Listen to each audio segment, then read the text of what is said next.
As an introvert myself, I find it difficult to be speaking in front of the camera, let alone vlogging. But in the last few months, I've been challenging myself to get out of that comfort zone, and I found 6 ways that can make vlogging a little bit easier. So I thought I might share it with someone who's having the same struggle as me. So let's get into it. The first thing that you can do is to try filming at home, because trust me, it's gonna feel super awkward at first. And the feeling is just gonna intensify 100 times if you're filming outside. So I'll try to get comfortable talking to the camera first. Since there's no one's around you, it should be easier to familiarize yourself with it. And if you're living with others, try to find a time where no one's around to film. The goal is to make talking to the camera feel natural before you take it out in public.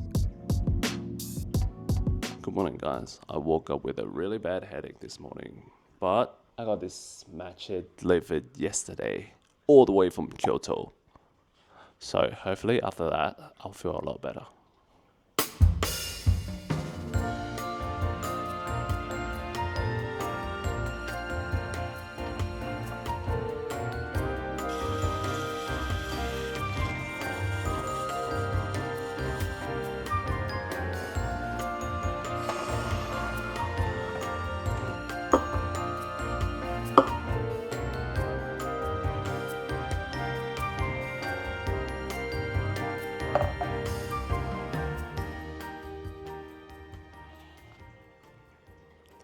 This is one of the best ones that I've ever tried.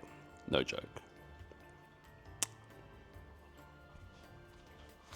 If filming at home is not an option, try to find somewhere quiet. I personally like filming in the park because there is a lot of open space and you don't need to worry about getting into other people's way. And since there's no one's around you, you'll find it less intimidating. But if you prefer vlogging in the city, try to find some back streets or side streets that you know that are safe and do it from there. It makes a huge difference when you don't have to worry about others staring at you.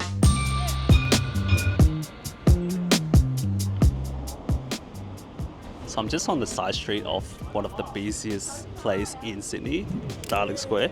So it's just easy to vlog and talk when you're not with all the crowds around you. There's less noise and also I don't feel as embarrassed like talking to the camera like this.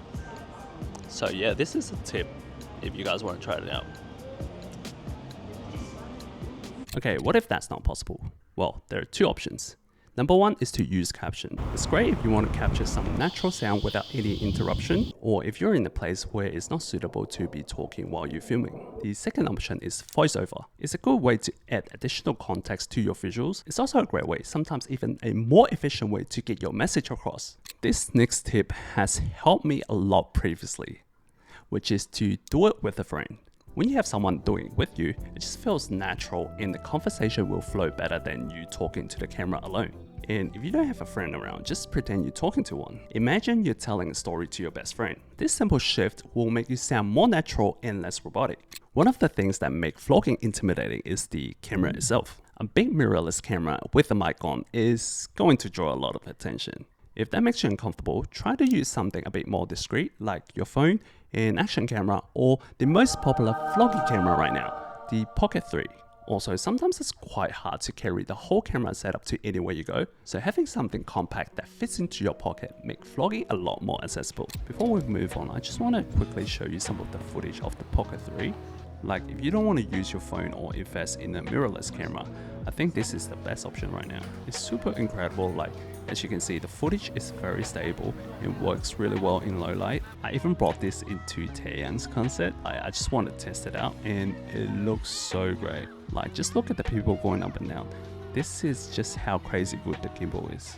The last thing, which is also a huge one for me, is to write a script. It will save you so much time and energy from rambling on and on. You don't need to follow the script word by word, but it's good to have it there so you can keep it on track. For vlogs, it's okay to be more free-flowing, but make sure you have a general idea of what you're going to talk about and why it matters. Talking about things that you're passionate about will help big time, because when you genuinely care about a topic, that will become your focus rather than you talking to the camera.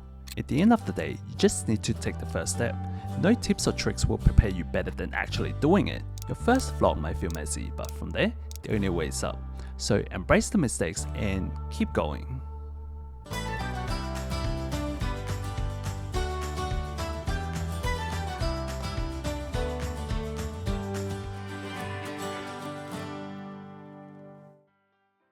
I hope these tips can help kickstart your vlogging journey. If you're still struggling to start, Let me know in the comments. I would love to know what's holding you back. If you made it this far, if you can please drop an exclamation mark emoji in the comments, that would be really great.